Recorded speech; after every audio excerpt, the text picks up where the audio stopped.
था। दशराग युद्ध जो है, कमेंट बॉक्स में बताइएगा दशराग युद्ध का वर्णन कहां देखने को मिलता है। जल्दी से 4-5 सवाल आप लोगों से पूछ रहा हूं, दशराग युद्ध का वर्णन कहां पर मिलता है, किस मंडल में मिलता है। अच्छा, दूसरा सवाल जो है मैं पूछ सकता हूं, गंडक का प्राचीनतम नाम क्या है। अगर एक सवाल और पूछ लेता हूं कि बताइए मेरे प्यारे छात्रों, गंडक नदी का प्राचीनतम नाम क्या है। जल्दी से कमेंट बॉक्स में गंडक का प्राचीनतम नाम क्या है, जल्दी से। और एक और सवाल पूछ सकता हूं क्या, बताइए ना सतलज नदी का प्राचीनतम नाम क्या है। जल्दी से, सतलज नदी का प्राचीनतम नाम क्या है, जल्दी से कमेंट बॉक्स में बता दीजिए कि भैया हम लोगों ने सारे प्रश्नों को याद कर गया है। तो रावी का प्राचीनतम नाम आ रहा है, क्या बात है। रावी का प्राचीनतम नाम पुरुषणी, क्या बात है, यही तो जवाब चाहिए। रावी का प्राचीनतम नाम क्या हो जाएगा, पुरुषणी हो जाएगा। वाह, दशराग युद्ध का वर्णन लिख रहे हैं इधर ऋग्वेद का 7वां मंडल में। बहुत अच्छा, ऋग्वेद के कौन से मंडल में, 7वां मंडल में। और कुछ लोग लिख रहे हैं गंडक का प्राचीनतम नाम क्या है। वाह क्या बात है, सदा नीरा, मजा आ गया। गंडक का प्राचीनतम नाम क्या है, सदा नीरा है। और बहुत सारे मेरे प्यारे छात्रों का आंसर आने लगा है। और सर सतलज का प्राचीनतम नाम जो है शतुद्री है। वाह, चारों का चारों आंसर जो है आप सभी ने क्या किया है, सही दिया है। सतलज का प्राचीनतम नाम क्या है, शतुद्री।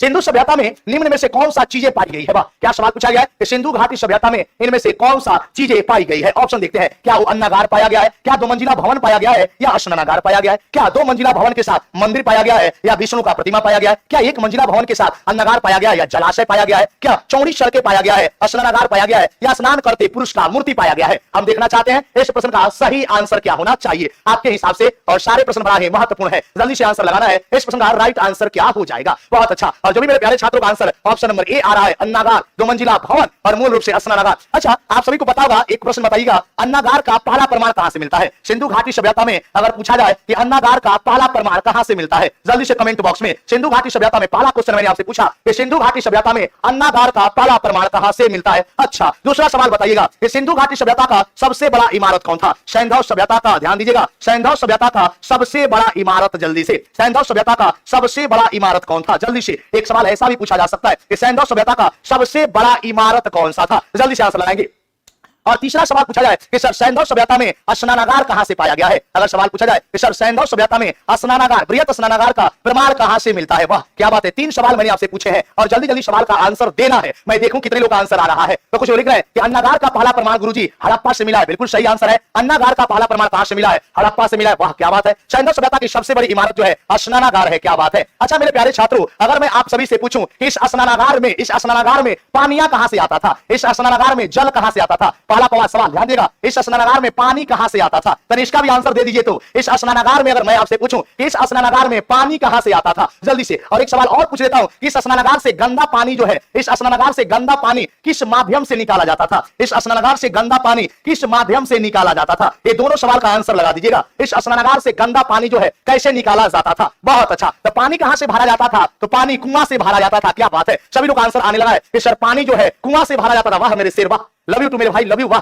एक बार थोड़ा मजा आता है। बहुत अच्छा, बहुत अच्छा। और पानी, गंदा पानी को किस माध्यम से निकाला जाता था, तो नालियों के माध्यम से। मेरे प्यारे छात्रों, गंदा पानी को किस माध्यम से निकाला जाता था, तो गंदा पानी को जो है नालियों के माध्यम से निकाला जाता। वाह, यही आपसे तो चाहिए, यही रिवीजन होना चाहिए। अच्छा एक सवाल और बताइएगा, स्नानागार में चढ़ने और उतरने के लिए सीढ़ियां किस दिशा से बने होते थे। स्नानागार में यही सवाल बता दीजिए, चढ़ने एवं उतरने के लिए सीढ़ियां किस दिशा से बने होते थे। जल्दी से, किस दिशा से बने होते थे, यह भी मैंने क्वेश्चन आपसे पूछ दिया है। एक बार आंसर बता दीजिए ना कि स्नानागार में चढ़ने और उतरने के लिए सीढ़ियां किस दिशा से बने होते थे। बहुत अच्छा, और सभी लोग आंसर आने लगा है, सभी लोग आंसर आने लगा है। सीढ़ियां जो है नॉर्थ और साउथ से, यानी उत्तर और दक्षिण से। ये ना हुई बात मेरे प्यारे छात्रों, इस लेवल पर तैयारी होना चाहिए। अच्छा, स्नानागार के बारे में तो आपने पढ़ा होगा ना, लंबाई कमेंट बॉक्स में बता दीजिए। तो सिंधु घाटी सभ्यता का स्नानागार का लंबाई कितना था, तो लंबाई बता दीजिए 11.88 मीटर। मेरे प्यारे छात्रों, चौड़ाई पूछेगा तो क्या बताइएगा, 7.01 मीटर। और मेरे प्यारे छात्रों, गहराई पूछेगा तो क्या बताइएगा, गहराई जो है आपको बताना है 2.43 मीटर। ये भी आपसे पूछा जा सकता है। वह अगला सवाल लेते हैं, सिंधु सभ्यता निम्नलिखित में से किस युग के अंतर्गत रखा गया था। जल्दी से आंसर लगाना है कि सैंधव घाटी सभ्यता इनमें से किस युग के अंतर्गत रखा गया था। क्या ऐतिहासिक काल यानी हिस्टोरिक पीरियड के अंतर्गत, क्या प्राग ऐतिहासिक काल प्री हिस्टोरिक पीरियड के अंतर्गत, क्या ऐतिहासिक काल हिस्टोरिक पीरियड के अंतर्गत, या मेरे प्यारे छात्रों आधि ऐतिहासिक काल यानी प्रोटो हिस्टोरिक पीरियड के अंतर्गत। और बहुत अच्छा, इस प्रश्न का अपनी आंसर लगाइए। 16 नंबर क्वेश्चन चला रहे हैं और 16 का देखते हैं क्या सही उत्तर आ रहा है कमेंट बॉक्स में। बहुत अच्छा, बहुत अच्छा, सभी लोग आंसर आने लगा है। सर ऑप्शन नंबर क्या हो जाएगा, 4 हो जाएगा, आधि ऐतिहासिक काल। वाह, यही बात होना चाहिए। ऑप्शन नंबर क्या हो जाएगा मेरे प्यारे छात्रों, ऑप्शन नंबर बराबर 4 हो जाएगा। थोड़ा कुछ सवाल बताइएगा, एक बार कमेंट बताइए, पूछ ले क्या? आप ही सब केवल पूछेंगे, अब हम ज्यादा नहीं बताएंगे, अब केवल आप ही से पूछेंगे। कुछ सवाल बताइएगा क्या? कुछ सवाल? अच्छा बताइएगा, चलिए बताइए। तो थोड़ा सा सवाल, सबसे पहला बात किया जाए, आप बताइए हमें प्राग ऐतिहासिक काल के बारे में। सबसे पहला सवाल बताइए कि प्राग ऐतिहासिक काल किसे कहा जाता है? जल्दी से कमेंट बॉक्स में प्राग ऐतिहासिक काल किसे कहा जाता है? ध्यान से कुछ सवाल का जवाब दे दीजिएगा। प्राग ऐतिहासिक काल किसे कहा जाता है? आपसे पहला सवाल मैंने पूछा, एक और दूसरा सवाल मैं पूछ रहा हूं कि प्राग ऐतिहासिक काल का जनक कौन है? जल्दी जल्दी आंसर देना है। प्राग ऐतिहासिक काल का जनक कौन है भारत में? जल्दी से आंसर लगाना है। दो सवाल मैंने अभी आपसे पूछा कि प्राग ऐतिहासिक काल किसे कहा जाता है? जल्दी से आंसर लगा देना है कि प्राग ऐतिहासिक काल किसे कहा जाता है। तो प्राग ऐतिहासिक काल ऐसे काल को कहा जाता है जिसमें मनुष्य को ना ही लिखने का, याद रखें, वैसा काल जिसमें ना ही लिपियों का विकास हुआ था, वैसा काल जिसमें लिपि का विकास नहीं हुआ था और ना ही मनुष्य उस लिपियों को क्या कर रहा था, पढ़ा सका था, उस काल को क्या कहा जाता है? प्राग ऐतिहासिक काल। वैसा काल जिस काल में मनुष्य ने ना लिपियों का विकास किया था और ना ही मनुष्य उस लिपियों का पढ़ सकने में सक्षम था, उसे कहा जाता है प्राग ऐतिहासिक काल। अच्छा, अगर आपसे पूछा जाए कि सर आदि ऐतिहासिक काल किसे कहा जाता है? जल्दी से आंसर लगाना है। आदि ऐतिहासिक काल किसे कहा जाता है? जल्दी से आंसर दीजिएगा।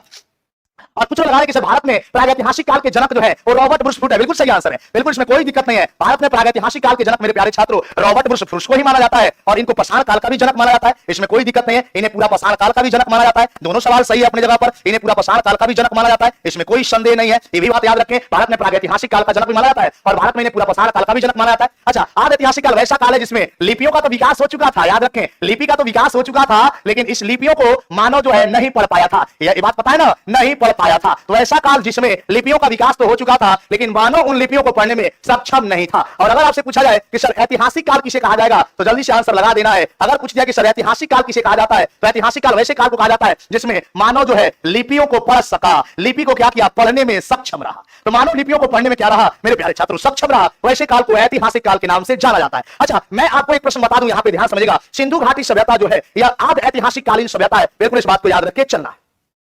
17 नंबर, सिंधु सभ्यता का तिथि क्रम जो है सर्वप्रथम किससे निर्धारित किया गया था? सिंधु सभ्यता, सिंधु घाटी सभ्यता का तिथि क्रम जो है यह किससे निर्धारित किया गया था? क्या सुमेरियन सभ्यता के अवशेषों के आधार पर, क्या मेसोपोटामिया के अवशेषों के सापेक्ष में, क्या मिस्र के लिपियों के तिथि क्रम में, या सिंधु सभ्यता के अवशेषों के आधार पर, या इनमें से कोई नहीं, एक से ज्यादा? सही आंसर लगाना है। इस प्रश्न का राइट आंसर क्या हो जाएगा? और इस प्रश्न का जो सही आंसर आ रहा है वह बहुत सारे छात्रों का ऑप्शन नंबर बी आ रहा है, मेसोपोटामिया। वाह क्या बात है, चलो ऑप्शन नंबर बी लगा रहे हैं, सभी लोग का सही आंसर है। ऑप्शन नंबर क्या हो जाएगा? बी हो जाएगा। हालांकि अगर देखा जाए तो हकीकत में इस प्रश्न का राइट आंसर जो है वो ऑप्शन नंबर क्या चला जाएगा? ई चला जाएगा। क्यों ई जाएगा? आप पूछिए हमसे क्यों ई जाएगा। तो देखिए, सुमेरियन की सभ्यता आपको तो मैंने पढ़ाया होगा कि सर सुमेरियन की सभ्यता लिखे, ध्यान दीजिएगा। अगर मैं आपको बताऊं ये प्रश्न में आप धोखा खा गए ना, धोखा खा गए ना, सुमेरियन की सभ्यता लिखे या सर मेसोपोटामिया की सभ्यता लिखे, तो सुमेरियन की सभ्यता या मेसोपोटामिया की सभ्यता, अरे बाबा दोनों बात तो बराबर हो ना रे। आए बताइए, दोनों बात तो बराबर हो ना हुआ है, दोनों बात तो बराबर है। अगर लिखा जाए कि मेसोपोटामिया की सभ्यता या सुमेरियन की सभ्यता, दोनों बात तो बराबर है ना, है दोनों बात तो बराबर है। और यह कहां देखा गया? तो इराक में देखा गया, दजला और फरात नदी घाटी में। क्या दजला एवं किस नदी घाटी में? तो फरात नदी घाटी में। और इसे ही क्या कहा गया? तो यही नदी घाटी आगे टिग्रिस नदी के नाम से मशहूर है। तो यहाँ पे तो आप एकदम खा गए ना कच्चा, ये बात देख लीजिएगा, खा गए ना। यही मैं कह रहा था, इस प्रश्न का राइट आंसर क्या है? ऑप्शन नंबर ई होगा। अच्छा, अगर मैं बात करूं सर चीन की सभ्यता किस नदी घाटी में, यानी कमेंट बॉक्स में चीन की सभ्यता जो है या किस नदी घाटी में देखा गया? अगर ऐसा सवाल हो कि चीन की सभ्यता किस नदी घाटी में, जल्दी से आंसर लगा दीजिएगा। चीन की सभ्यता किस नदी घाटी में देखा गया? तो चीन की सभ्यता किस नदी घाटी में देखा गया? तब तक हम अगला सवाल की तरफ बढ़ जाते हैं।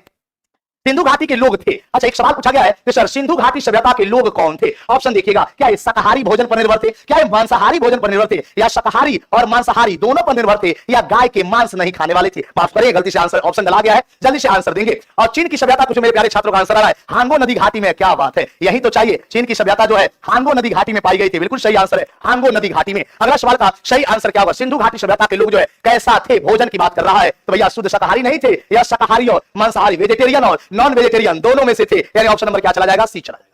अगला सवाल, बिहार शिक्षक भर्ती का पूरा नोट्स और अगर टेस्ट सीरीज के लिए आप हमसे संपर्क करें तो 99 रुपया में पूरे भारतवर्ष में आप देख सकते हैं सबसे कम कीमत पर हमारी टीम जो है आपके लिए 99 रुपया में मात्र टेस्ट सीरीज लेकर आई है। बिहार शिक्षक भर्ती का पूरा नोट्स भी लेकर आई है और 99 रुपया में पूरा टेस्ट सीरीज भी हम दे देंगे आपको। और यह आप एप्लीकेशन से ले लीजिएगा, जिसमें 7000 MCQ का ई बुक आपको हम दे रहे हैं, 7000 ऑब्जेक्टिव जो है टॉपिक वाइज ऑब्जेक्टिव क्वेश्चन दे रहे हैं, और 15 फुल लेंथ का टेस्ट सीरीज दे रहे हैं, 15 फुल लेंथ का टेस्ट सीरीज दे रहे हैं। एकदम जुड़िएगा और पूरा एकदम मजा लीजिएगा इस नोट से और पूरा एकदम बेहतरीन तैयारी करिएगा।